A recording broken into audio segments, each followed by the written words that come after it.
রোজাদার দিগকে আল্লাহ দিদার দেবে, জোরে বলুন সুবহানাল্লাহ। আর মনে রাখবেন এই রোজার মাস এলে 7টা জাহান্নামের দরজা সিল হয়ে যায়, বন্ধ হয়ে যায়, এবং 8টা জান্নাতের দরজাকে খুলে দেওয়া হয়, জোরে বলুন সুবহানাল্লাহ। এই রমজান মাস এলে ইবলিশ শয়তানকে আল্লাহ জিনজিল দিয়ে বন্ধ করে দেয়, বেঁধে দেওয়া হয়, জোরে বলুন সুবহানাল্লাহ। কিন্তু দুঃখের সাথে বলতে হয় ইবলিসের চেলাগুলো তো বাঁধা হয় না। ইবলিসের চেলা বোঝেন তো নাকি? আপনারা বোঝেন না? অনেক ধরনের চেলা আছে। আমি আজকে একটা চেলা বলবো, শুনবেন? খারাপ লিখছেন না তো? কেন আমাদেরকে ইবলিসকে চেনা দরকার, আর ইবলিসের চেলাকেও চেনা দরকার। বলুন তো ভাই, ধর্ম ভালোবাসার জিনিস, ধর্ম বিশ্বাস, ভক্তি, প্রেম, আস্থা, ভালোবাসার জিনিস, ঠিক না? আমি যেমন ইসলামের অনুসারী, আপনারাও ইসলামের অনুসারী, কিন্তু আমার দেশে হিন্দু আছে, খ্রিস্টান আছে, জৈন আছে, বৌদ্ধ আছে, আদিবাসী আছে, মতুয়া ধর্ম আছে, কথা বুঝে আসছে, এরকম অনেক ধর্ম আছে। যার যার বিশ্বাস, যার যার প্রেম তার কাছে, ঠিক না? তাদের যে ধর্মের রুলস, সেই রুলস অনুযায়ী তারা তাদের ধর্মের কাজ করে। এখন আমি আব্বাস সিদ্দিকী, আমি যদি রাজনীতির রুটি শাখা স্বার্থে আমি হিন্দু ভাইদের ধর্মস্থানে গিয়ে তাদের ধর্মীয় কোনো নিয়ম নীতিকে ব্রেক করে আমার মন মতো কিছু যদি একটা ব্যবস্থা করি, সেটা কি হিন্দু ভাইদের ধর্মের উপরে আঘাত দেওয়া হবে না হবে না? আচ্ছা, এই আঘাত দেওয়ার অধিকার কি আমাকে ইসলাম দিয়েছে? দেয়নি। আমার দেশকে দিয়েছে? না, আমার দেশও দেয়নি। কেন? আমার দেশ হলো মহান দেশ, অনেক সুন্দর দেশ, ভালো দেশ। আমার দেশের সংবিধান সবাইকে যে যার প্রেম ভালোবাসা নিয়ে আনন্দে খুশিতে বাঁচার একটা অধিকার দিয়েছে, বলুন আলহামদুলিল্লাহ। আমরা সেই দেশের নাগরিক যে দেশকে পেয়ে আমরা বড় ধন্য। কি আপনারা খুশি না খুশি নয়? আমি তো অতি দিল থেকে বলছি, আমি অনেক গর্বিত যে আমি ভারতীয়। কেন? আমি এই দেশে অনেক ভালো শান্তিতে আছি, কিন্তু আমাদের কর্মের ফলে দেশটা কিছু কিছু সময় বাজে লোকেদের হাতে দায়িত্ব চলে যাওয়ার জন্য, বাজে লোকেদের কারণে সমাজে খারাপ অশান্তি হয়। দেশ এর জন্য দোষী নয়, আমরা দোষী। আমরা খারাপ লোককে নির্বাচন করি, তাই তো। যাক, আমার বলার উদ্দেশ্য যেটা, ধরুন হিন্দু ভাইদের একটা ধর্মীয় অনুষ্ঠানে তাদের যে রীতিনীতি আছে, মতো ডিপ তো বুঝি না বা জানিও না, বলতে গিয়ে মিস্টেক হয়ে যাবার ভয়ও থাকে, আর এই মিস্টেকে কারো দিলে আঘাত হোক এই ইজাজত ইসলাম আমাকে দেয় না। তারপরেও বলছি, তাদের যে একটা ধর্মীয় কর্মকাণ্ড হয় তার একটা পবিত্রতা থাকে, তাদের বিশ্বাসের পবিত্র। আমার পবিত্র আমার বিশ্বাস, আমার স্টাইল আলাদা, তেনার স্টাইল আলাদা। সেখানে যদি একজন সারাবি, চোর, বদমাইশ, গরিবদের লুটা, খুনি, ধাপ্পাবাজ, চিটিংবাজ, প্রতারণাকারী, এরকম একটা লোককে দিয়ে যদি সেই অনুষ্ঠানের কর্মসূচিটা করা হয়, তাহলে হিন্দু ভাইয়েরা কি এতে খুশি হবে? জোরে বলুন। আশা করছি তেনারা খুশি হবে না, কোন ধর্মের লোক খুশি হবে না। কিন্তু আজকে একটা জিনিস আপনাদেরকে না জানালে কিয়ামতের দিন আমাকে ধরা পড়তে হবে। আমিও তো বাপ হাত বাঁধা আছে না নাই? আমার আল্লাহ আমাকে তো বলেছে, কুনতুম খায়রা উম্মাতিন উখরিজাত লিন-নাসি তা'মুরুনা বিল মা'রুফ ওয়া তানহাউনা আনিল মুনকার। কোরআন বলছে হক কথা বলো, হক কাজ করো, হক মানুষকে শোনাও, হকের দিকে টানো, নাই করো নাইয়ের পক্ষে থাকো, অন্যায় করো না, অন্যায়কে মিটিয়ে দাও। তা আজকে আমার সামনে যখন দেখবো যে আমার নামাজকে নিয়ে, আমার হজকে নিয়ে, আমার দাড়িকে নিয়ে, আমার টুপিকে নিয়ে, আমার মসজিদকে নিয়ে, আমার মাদ্রাসাকে নিয়ে, আমার আল্লাহকে নিয়ে, আমার রসুলকে নিয়ে কোন রকম যখন ষড়যন্ত্র হবে বা কোন রকম ভাবে অন্যায় কাজ হবে, আমি কি তার প্রতিবাদ করার অধিকার আছে না? না। আমি সবাইকে জিজ্ঞেস করেছি, হাত তুলে বলুন আছে না নাই? হাত না বান।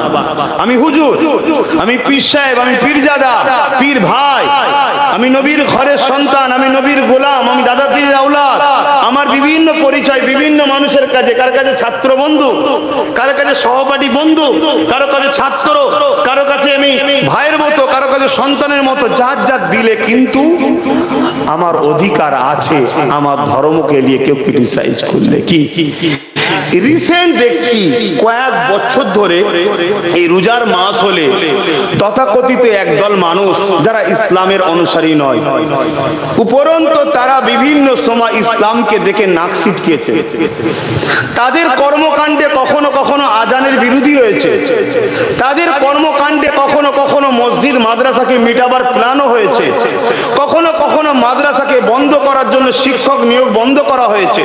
চুচুড়ার মতো ঐতিহাসিক মসজিদ মাদ্রাসায় তারাও মেরেছে। কখনো কখনো কখনো কখনো তাদেরই দলের লোকেরা আল্লাহর নামকে মেম্বার বা মণ্ডপ যাই বলেন না কেন তৈরি করে সেখানে পায়ের গোড়ায় রেখে দিয়ে অপমান করেছে। নানান দিক দিয়ে দেখেছি তারা ইসলামের বিরোধী করেছে। কিন্তু এই রোজার মাস এলে তাদের ঘরে দেখা যায় ইফতার পার্টির নামে তারা নিরীহ মুসলমানদের ঘরে বোকা বানিয়ে ধোঁকা দিয়ে তাদের রাজনীতির রুটি শাকার জন্য তারা আগিয়ে আসে। আমি জানতে চাইছি আমার কমকে তাদের এই কর্মকাণ্ডগুলো কি ইসলামের কে লিয়ে নাটক করা হচ্ছে না হয়নি? জোরে বলুন। তাহলে এই যে অন্যায়, এই অন্যায় যারা করে এরা আমাদের কাছে দোষী না দোষী নয়?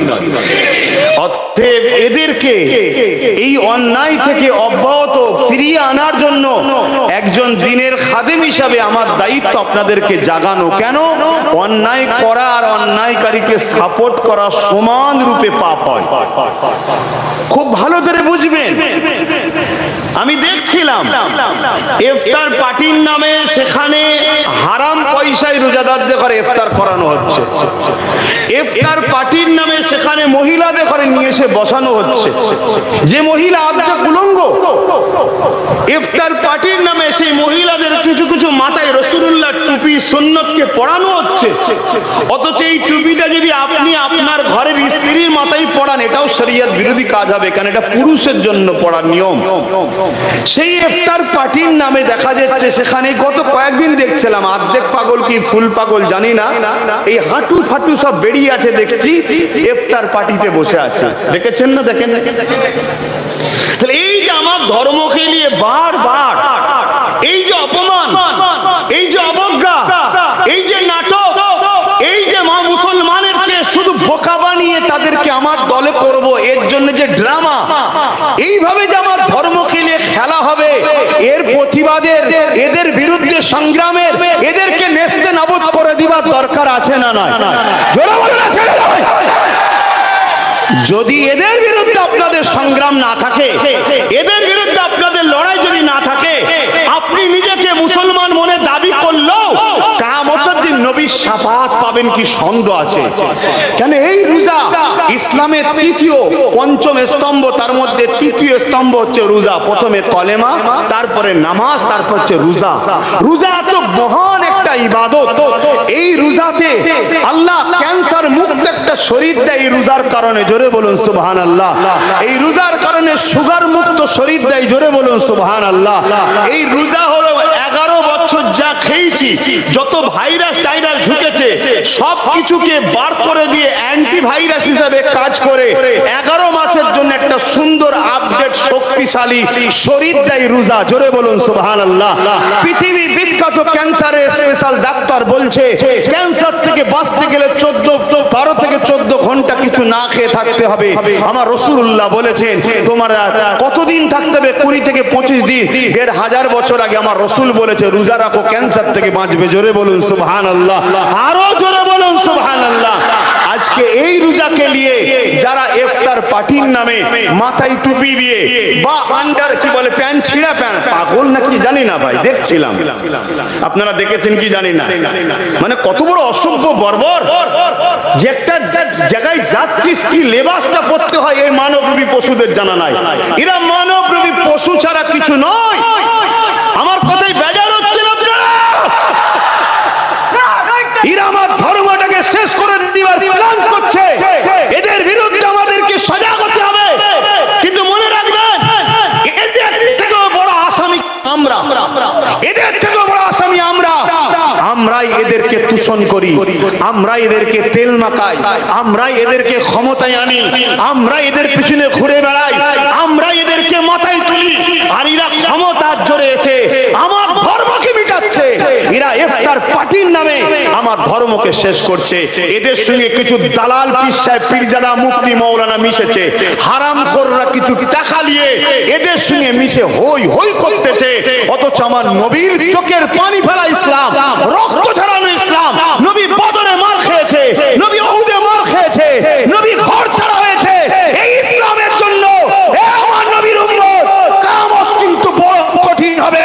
সেদিন কোন পীর সাহেবকে দেখবে না আল্লাহ, কোন পীরজাদা আল্লাহ দেখবে না, মুফতি মাওলানা আল্লাহ দেখবে না, আল্লাহ দেখবে কি আমার নবীর পক্ষে ছিল বড়। তাই আমার দুশমন সাব্বাই হয়ে গেল।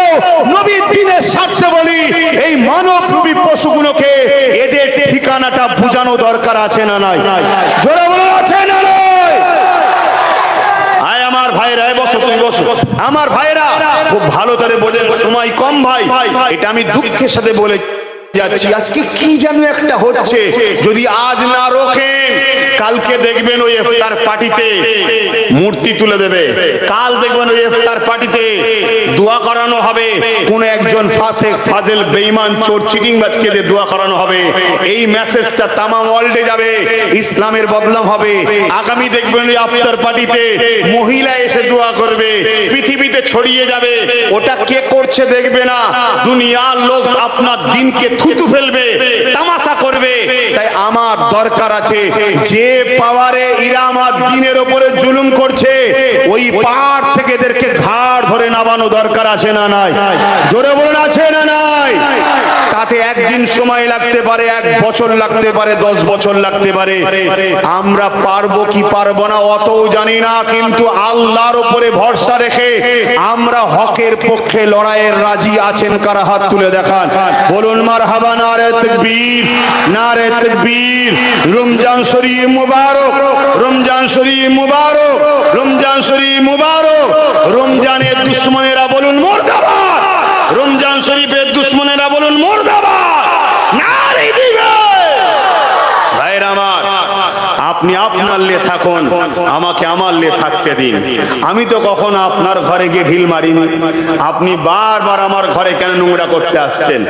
আপনার মতো অপবিত্র, আপনার মতো চরিত্রহীন, আপনার মতো নোংরা, আপনার মতো ডাকাত, আপনার মতো গরিবের লুটেরা, আপনার মতো এতিমের মাল ঝেড়ে খাওয়া, আপনার মতো বিধবাদের অর্থ ঝেড়ে খাওয়া, আপনার মতো অকাপ সম্পত্তির মাল ঝেড়ে খাওয়া, আপনার মতো মসজিদের দুশমন, আপনার মতো মাদ্রাসার দুশমন আমার রোজার মাহফিলকে কেন্দ্র করে কোন রকম অনুষ্ঠান করে সেটা আমার ধর্মকে বড় লজ্জায় ফেলছে, যেটা আমাদেরকে মাথা তুলতে বড় খারাপ লাগছে, যেটা আমাদেরকে বড় লজ্জা লাগছে। হে আমার তো এ আজও পৃথিবীর শ্রেষ্ঠ জায়গায় আছে, জোরে বলুন সুবহানাল্লাহ, আরো জোরে বলুন। কবুল করেছে, জোরে বলুন সুবহানাল্লাহ। ইসলাম যে লেভেল সে লেভেলে আছে, কিন্তু ইসলামের দুশমন মুনাফিক যেন যে ছুটি দেবে না, অথচ ইফতারের দাম বাড়াবে, দাম কমাও বললে কমাবে। আমায় বন্ধ দিল, দেখলেন না? এদের হাতে বলে যাচ্ছি, তোরা মেরে মেরে একদিন তোরা মরে যাবি, ইসলাম মিটবে না। আর আমার ইফতারটা যতদিন অল্প হোক বেশি হোক, আজ থেকে আমরা নুন হব, নিজেকে চলবে না। এখন টাইম দাদু আমার হাকিকাতটা কি বলি, হুজুরের হাতে হাত দিয়ে জামাতে বা জলসায় কত লোক হয়েছিল, আল্লাহর আরশে লিখা ছিল যে দেখতে পাই। দাদা হুজুরের খুন একটু হলেও দেখতে পাই না, পাই না। তা আমার কাছে 40 টাকা, অর্থাৎ আমরা 40 টাকা, বুঝতে পারছেন তো নাকি? হ্যাঁ, বাকি যারা 15 টাকা, তার কাছে 20 টাকা, কথা বুঝছেন? কিন্তু বারবার 15 টাকার লোক এসে বলে ভাই তোর 40 টাকা দে না, আর আমরা বুকার মতো দিই এলেলে। আর আমার টাকায় ব্যবসা করে তার গাড়ি হয়, তার বাড়ি হয়, তার বুনায়ের হয়, তার শ্বশুরের হয়, তার সালার হয়, তার শালির হয়, তার গোষ্ঠী সব হয়, আর আমার ছেলে দিনকে দিন না খেয়ে রুগা। এই হচ্ছে না, হয়নি? অথে ওসব কথা ছাড়ো, আমরা এখন থেকে বলা শুরু করেছি, তোর 10 টাকা আছে দে, তোর 5 টাকা আছে দে। আমরা ইমানদার, আমার নবী শিখিয়েছে কারো মাল ঝেড়ে খাওয়া হারাম, কারো হক মেরে খাওয়া হারাম। কথা বুঝে আসছে? 80 বছর 90 বছর তো কোনোদিন আমরা লিইনি। এবার দে, আমাকে দে, পার্টনারে তুই আয়। শুনছেন না শোনেন নে? পার্টনারে তুই আয়, তুই আয়, তোর হক আমি ঠিক বুঝিয়ে দেবো। আমি তোদের মতো হারামখোর নই, আমি ইমানদার, তোকে ঠিক বুঝিয়ে দেবো। কথা বুঝছেন না, বোঝেন না? যদি এরপরে কেউ 5 টাকা না দেয় না দিকে যাক, কেউ 10 টাকা না দিকে যায় না দিকে যাক, আমার 40 টাকা নিয়ে আমি ব্যবসা শুরু করব। ব্যবসা চলবে 1 বছর, আমার নাই কোমর পর্যন্ত গাঁথনি হবে, তারপরে বছর নাই নিউটন হবে, তারপরে বছর নাই ঢালাই হবে, তারপরে বছর রং হবে, কিন্তু যতটুকু থাকবে নিজে থাকবে। শুনছেন না শোনেন নে? বোঝার হয় বুঝবে, কেন সমাজ